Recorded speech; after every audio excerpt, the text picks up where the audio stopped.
എല്ലാവർക്കും സ്വാഗതം. ഈ റിവ്യൂ ഇഷ്ടപ്പെടുവാണെങ്കിൽ ഒന്ന് ലൈക്ക് ചെയ്തും സബ്സ്ക്രൈബ് ചെയ്തും സപ്പോർട്ട് ചെയ്യണേ. അപ്പോൾ എനിക്ക് രാത്രി കിടന്നിട്ട് ഉറക്കം വരുന്നില്ല. എന്തോ ഡിസൈൻ മനസ്സിൽ തോന്നി അതൊന്ന് വരച്ച് വെക്കണം എന്നോർത്ത് പയ്യെ ആദർശിനെ ഉണർത്താതെ കട്ടിലിൽ നിന്ന് എഴുന്നേൽക്കുവാണ്. അന്നേരം ആദർശ് കാണും. ആദർശ് എഴുന്നേറ്റിട്ട് ചോദിക്കുന്നുണ്ട്, താൻ എങ്ങോട്ടാണോ ഈ രാത്രി പോകുന്നത്, കിടന്നാൽ ഉറക്കമൊന്നും ഇല്ലേ എന്ന് ചോദിക്കും. അന്നേരം നയന പറയുന്നുണ്ട്, ആദർശേട്ടാ എൻ്റെ മനസ്സിൽ എനിക്കൊരു ഐഡിയ തോന്നി, അത് ഇനി പേപ്പറിലേക്ക് ആക്കിയില്ലെങ്കിൽ എനിക്ക് ഉറക്കം വരില്ല എന്ന് പറയുമ്പം ആദർശ് പറയുന്നുണ്ട്, പകൽ മൊത്തം താൻ അവിടെ ഇരുന്ന് പണിയെടുക്കുന്നുണ്ട്, അതുകൂടാതെ ഇനി രാത്രിയിലൂടെ പണിയെടുത്തിട്ടുണ്ടെങ്കിൽ എന്തെങ്കിലും അസുഖം വരില്ലേ എന്ന് ചോദിക്കുമ്പോൾ എനിക്ക് ഉറങ്ങിയില്ലെങ്കിൽ ഒരു കുഴപ്പമില്ല, അതുകൊണ്ട് ആദർശേട്ടൻ കിടന്നു, ഞാൻ പോയി അതൊന്ന് വരച്ച് പേപ്പറിലേക്ക് ആക്കിയിട്ട് വരാമെന്ന് പറയും.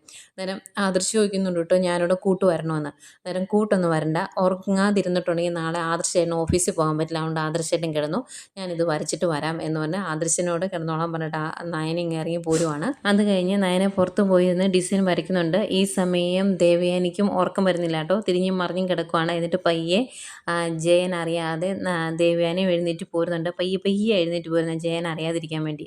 അങ്ങനെ പുറത്തേക്ക് വന്ന് നോക്കുമ്പോഴാണ് നയന അവിടെ ഇരുന്ന് ഡിസൈൻ വരയ്ക്കുന്നത് കാണുന്നത്.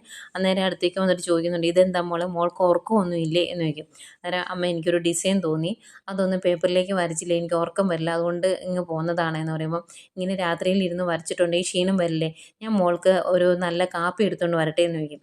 അന്നേരം നയന പറയുന്നുണ്ട്, വേണ്ട അമ്മ, എനിക്കങ്ങനെ കാപ്പിയൊന്നും വേണ്ട, രാത്രി കാപ്പി കുടിക്കുന്ന ശീലമൊന്നും എനിക്കില്ല എന്ന് പറയുമ്പം ദേവേനി പറയും, ഇപ്പോൾ സമയം എന്തായെന്ന് മോൾക്കറിയാമോ, 1 മണി കഴിഞ്ഞു, ഈ സമയത്ത് എന്തെങ്കിലും ജോലി ചെയ്യുമ്പോൾ ഇത്തിരി ഉണർവൊക്കെ വേണം, അതിന് കാപ്പി കുടിച്ചെന്നോർത്ത് ഒരു കുഴപ്പമില്ല, ഇനി എന്തെങ്കിലും കഴിക്കാൻ വേണോ എന്ന് ചോദിക്കും. അന്നേരം നയന ചോദിക്കും, ഈ സമയത്തൊന്ന്. അന്നേരം ദേവേനി പറയുവാണ്, വിശന്നിട്ടുണ്ടെങ്കിൽ ഏത് സമയത്തും ഭക്ഷണം കഴിക്കാം, അതിന് യാതൊരു കുഴപ്പമില്ല, ഏതായാലും വേണമെങ്കിൽ പറഞ്ഞു, ഞാൻ എടുത്തുകൊണ്ട് വരാമെന്ന് പറയുമ്പോൾ നയന പറയും, വേണ്ട അമ്മ, കാപ്പി ഉണ്ടാക്കുന്നുണ്ടെങ്കിൽ അത് മാത്രം എടുത്തുകൊണ്ട് വന്നാൽ മതി, വേറെ ഒന്നും വേണ്ട എന്ന് പറയും. അന്നേരം ഞാൻ കാപ്പി എടുത്തുകൊണ്ട് വരാം എന്ന് പറഞ്ഞ് ദേവയാനി അടുക്കളയിലേക്ക് പോവാണ്. നയന ഒരുപാട് സന്തോഷത്തോടെ ദേവയാനിയുടെ ആ സംസാരവും രീതികളും ഒക്കെ ഇങ്ങനെ കണ്ടു നിൽക്കുവാണ്. ഏതായാലും ദേവേനെ അങ്ങ് പോയി കഴിയുമ്പോഴേക്കും അനാമയ്ക്ക് ഇറങ്ങി വരും കേട്ടോ. അനാമയ്ക്ക് കിടന്നിട്ട് ഉറക്കം വരുന്നില്ല, അതുകൊണ്ട് ഹാളിൽ വന്നിരിക്കാൻ വേണ്ടി വന്നതാണ്. അന്നേരം അവിടെ നയനെ കാണുമ്പോഴേക്കും ദേഷ്യം വരും. ഇങ്ങനെ മനസ്സിലോർക്കുവാണ്, ഓ അവൾ നന്നായിട്ട് ഡിസൈൻ വരയ്ക്കുമെന്ന് ആരാണ്ടോ ഒന്ന് പറഞ്ഞു പോയി, അതിനായിരിക്കും ഈ രാത്രിയിലിരുന്നോടെ കുത്തി കുറിക്കുന്നത്, എന്തൊരു കഷ്ടമായത്, മനുഷ്യന് സ്വസ്ഥമായിട്ട് ഒരിടത്ത് ഇരിക്കാൻ പോലും പറ്റിയല്ലോ എന്നൊക്കെ ഇങ്ങനെ മനസ്സിലോർത്തുകൊണ്ടാണ് അങ്ങോട്ട് വരുന്നത്. എന്നിട്ട് നയനോട് ചോദിക്കുന്നത്, എനിക്ക് രാത്രിയിൽ ഉറക്കമില്ലേടി എന്ന് ചോദിക്കും. അപ്പം നയന പറയുന്ന അങ്ങോട്ട് തിരിച്ചു പറയുവാണ്, നിനക്ക് ഉറക്കമില്ലാത്തതുകൊണ്ടാണല്ലോ നീ എന്നെ കണ്ടേ, നീ എന്താ നിൻ്റെ ഭർത്താവിൻ്റെ കൂടെ റൂമിൽ കിടന്ന് ഉറങ്ങാത്തത് എന്ന് ചോദിക്കുമ്പോൾ അനാമിക പറയും, എങ്ങനെ ഉറങ്ങാനാണ്, ഈ വീട്ടിലേക്ക് വന്ന് കയറിയ പിന്നെ മനുഷ്യൻ മനസ്സമാധാനം എന്താണ് എന്ന് അറിഞ്ഞിട്ടില്ല, എവിടെയെങ്കിലും സമാധാനത്തോടെ പോയിരിക്കുക എന്ന് വെച്ചാൽ അവിടെ നിന്നെപ്പോലുള്ളവങ്ങൾ കാണുമല്ലോ എന്നൊക്കെ ഇങ്ങനെ പറയുക. അന്നേരം നയനം ചോദിക്കുന്നുണ്ട്, ഈ വീട് എന്നോട്ടാണ് അങ്ങനെയായത്, ഈ വീട്ടിലേക്ക് കല്യാണത്തിന് മുമ്പ് ഈ വീട്ടിലേക്ക് ഒന്ന് കടന്ന് കൂടാൻ വേണ്ടി ഒരുപാട് കഷ്ടപ്പെടുന്ന ഞാൻ കണ്ടേക്കുന്നതാണെന്ന് പറയുമ്പോൾ, ഞാൻ അങ്ങനെയൊന്നും കഷ്ടപ്പെട്ടില്ല, നീ നിൻ്റെ ചേച്ചിയും കൂടിയാണ് ആ രീതിയിലൊക്കെ ഈ വീട്ടിലോട്ട് വന്ന് കയറിയത്, എൻ്റെ അച്ഛൻ നല്ല അന്തസ്സായിട്ടാണ് എന്നെ ഈ വീട്ടിലേക്ക് പറഞ്ഞു വിട്ടത് എന്ന് അനാമിക പറയും. അന്നേരം നയന പറയുന്നുണ്ട്, അങ്ങനെയാണെങ്കിൽ അനിയെ സ്നേഹിച്ച് നിനക്കങ്ങ് ജീവിച്ചാൽ പോരെ എന്ന് പറയുമ്പോൾ, എങ്ങനെ സ്നേഹിക്കാനാണ്, അവൻ്റെ മനസ്സ് നിൻ്റെ അനിയത്തി കയറി കുടിയിരിക്കുമല്ലേ, അവൻ്റെ മനസ്സിൽ എപ്പോഴും അവൾ തന്നെയാണ്, ഞങ്ങളുടെ ജീവിതം ഇങ്ങനെ ആക്കിയത് നിൻ്റെ അനിയത്തിയാണ് എന്നൊക്കെ പറയുമ്പം നയന പറയുന്നുണ്ട്, എൻ്റെ അനിയത്തി ഒരു കാരണവശാലും നിങ്ങളുടെ ജീവിതത്തിലേക്ക് വരികയല്ല, നീ നിൻ്റെ കാര്യം നോക്കി നേരാവണ്ണം അനിയെ സ്നേഹിച്ച് ജീവിച്ചാൽ മതി എന്ന് പറയുമ്പോൾ അനാമിക പറയുന്നുണ്ട്, നീ ഇങ്ങോട്ട് ഒരുപാട് ഉപദേശിക്കാനൊന്നും വരണ്ട, എനിക്ക് ഇച്ചിരി മനസ്സമാധാനത്തോടു കൂടി ഇവിടെ ഇരിക്കണം, അതിന് നീ ഇവിടെ ഇരുന്ന് ശരിയാകുകയില്ല എന്ന് പറയുമ്പോൾ, ഇല്ല ഞാൻ ഇവിടെ തന്നെ ഇരുന്നേ വരയ്ക്കുള്ളൂ എന്ന് പറയുമ്പോൾ, എങ്കിൽ ഞാൻ പോകാം, വേറെ നിവൃത്തിയില്ലല്ലോ എന്ന് പറഞ്ഞാൽ അനാമിക തുള്ളിച്ചാടി അങ്ങോട്ട് പോകുന്നു. ഇവരിങ്ങനെ സംസാരിക്കുന്ന അത്രയും ദേവയാനി കേൾക്കുന്നുണ്ടായിരുന്നു. ദേവയാനി അങ്ങോട്ട് വരുമ്പോഴേക്കും അനാമിക അങ്ങ് പോയി കഴിയുമ്പോഴേക്കും ദേവേനെ അങ്ങോട്ട് വരും. അന്നേരം നയന ചോദിക്കുന്നുണ്ട്, അമ്മ അവൾ സംസാരിച്ച രീതിയൊക്കെ കേട്ടോ എന്ന്. എന്നിട്ട് കേട്ടു എന്ന് പറയും. അത് കഴിഞ്ഞ് അനാമിക റൂമിലേക്ക് ചെല്ലുന്ന സമയത്ത് അനി നന്ദുവിൻ്റെ ഒരു ഫോട്ടോ ഫോണിലെടുത്ത് ഇങ്ങനെ സൂം ചെയ്തൊക്കെ ഇങ്ങനെ നോക്കിക്കൊണ്ടിരിക്കുമായിരുന്നു കേട്ടോ. അനാമികയെ കാണുമ്പോഴേക്കും അതങ്ങ് മാറ്റി വയ്ക്കുക. അന്നേരം അനാമിക പറയുന്നുണ്ട്, ഫോൺ മാറ്റിയൊന്നും വെക്കണ്ട, അവളുടെ ഫോട്ടോ ആയിരിക്കുമല്ലോ നീ നോക്കിക്കൊണ്ട് ഇരുന്നത്, അതിനി മാറ്റേണ്ട കാര്യമൊന്നുമില്ല എന്നിങ്ങനെ ദേഷ്യപ്പെട്ട് പറയും. അന്നേരം അനി ചോദിക്കുന്നുണ്ട്, നീ ഈ സമയത്ത് എങ്ങോട്ട് പോയതാണ്. അനാമിക നല്ല ദേഷ്യത്തിലിരിക്കുന്നതുകൊണ്ട് തന്നെ അനാമിക പറയുവാണ്, ഞാൻ എങ്ങോട്ട് പോയാലും നിനക്ക് കുഴപ്പമൊന്നുമില്ലല്ലോ, ഇതിൻ്റെ അകത്ത് നിൻ്റെ കൂടെ കിടന്നുകൊണ്ട് എനിക്ക് ഉറക്കം വരികയില്ല, അതുകൊണ്ട് ഞാൻ പുറത്തേക്ക് ഇറങ്ങിപ്പോയത്. അന്നേരം ഒരുത്തി രാത്രിയിൽ ഇരുന്ന് ഡിസൈൻ ചെയ്യുവാണ് എന്ന് പറഞ്ഞ് കുത്തിക്കുറിക്കുന്നു, ഓരോരുത്തർ ഓരോ അഭ്യാസങ്ങൾ എന്നിങ്ങനെ പറയും. അന്നേരം അനി പറയുന്നുണ്ട്, ഏട്ടത്തി ഇതിനു മുമ്പും ഇങ്ങനെ ഓർക്കൊളച്ച് ഓരോ കാര്യങ്ങൾ ചെയ്തിട്ടുണ്ട്, അതിനൊക്കെ നല്ല റിസൾട്ടും കിട്ടിയിട്ടുണ്ട് എന്ന് പറയുമ്പോൾ, അയ്യോ അവളെ പറയുമ്പോൾ 100 നാക്കാണല്ലോ, അതെങ്ങനെയാണ്, അവളുടെ അനിയത്തിയാണല്ലോ നിൻ്റെ മനസ്സിൽ കയറിയിരിക്കുന്നത്, അപ്പോൾ ഇതുപോലത്തെ രീതികൾ പുറത്തേക്ക് വരുവോളൂ എന്നൊക്കെ ഇങ്ങനെ പറയുവാണ്. അന്നേരം അനി പറയുന്നുണ്ട്, നിന്നെ ഉപദേശിച്ചിട്ട് കാര്യമൊന്നുമില്ല, നിന്നെ വളർത്തി ഈ രീതിയിലാക്കി നിൻ്റെ അച്ഛനും അമ്മയും പറഞ്ഞാൽ മതി എന്ന് പറയുമ്പോഴത്തേക്കും അനാമികയ്ക്ക് ദേഷ്യം വരും. അനാമിക പറയുന്നുണ്ട്, പറയുന്നുണ്ട്, നീ എന്നെ വേണമെങ്കിൽ എന്നെ പറഞ്ഞു, എന്നെ നല്ല രീതിയിൽ ഇങ്ങോട്ട് വളർത്തി വിവാഹം കഴിപ്പിച്ച് വിട്ട എൻ്റെ അച്ഛനും അമ്മയും പറഞ്ഞിട്ടുണ്ടെങ്കിൽ നീ ഈ റൂമിൽ കിടന്ന് ഉറങ്ങിയല്ല എന്ന് പറയും. എന്നിട്ട് എന്നത്തെയും പോലെ അനി കുറേ ചീത്ത പറഞ്ഞിട്ട് കിടക്കുവാണ്. അന്നേരം അനി മനസ്സിലോർക്കുന്നുണ്ട്, ഈശ്വര ഈ വീഴ്പ്പിനി എത്ര കാലം ഞാൻ ചുമക്കേണ്ടി വരും എന്ന്.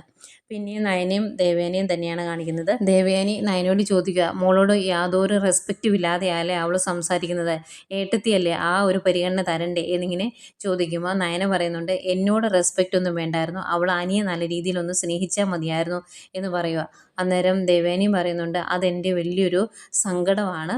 അവരുടെ വിവാഹം കഴിഞ്ഞതിന് ശേഷം അനി ഒന്ന് ചിരിച്ച് ഞാൻ കണ്ടിട്ടില്ല. എന്തൊക്കെയോ വേദനകൾ മനസ്സിൽ കടിച്ചു പിടിച്ച് നടക്കുന്നത് പോലെയാണ് എൻ്റെ മോൻ നടക്കുന്നത്.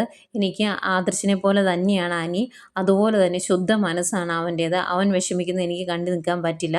അതുകൊണ്ട് തന്നെ അനിയും അനാമികയും തമ്മിൽ പിരിയരുത്, അവർ നല്ല രീതിയിൽ സ്നേഹിച്ച് ജീവിക്കണം.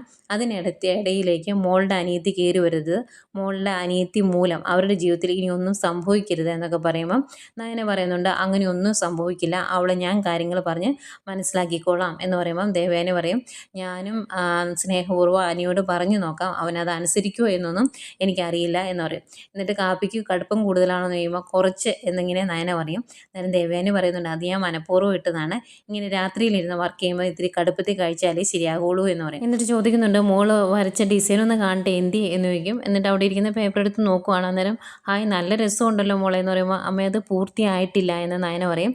എങ്കിലും നല്ല ഭംഗിയുണ്ട് എന്ന് നയനോട് ദേവേനെ പറയും കേട്ടോ. എന്നിട്ട് ചോദിക്കുന്നുണ്ട്, മോൾക്ക് നാളെ തിരക്കായിരിക്കുമോ, നമുക്ക് ഒരുമിച്ചൊന്ന് പുറത്ത് പോകാം, ചെറിയ ചെറിയ ഷോപ്പിംഗ് ഒക്കെ എൻ്റെ മനസ്സിലുണ്ട് എന്ന് പറയും.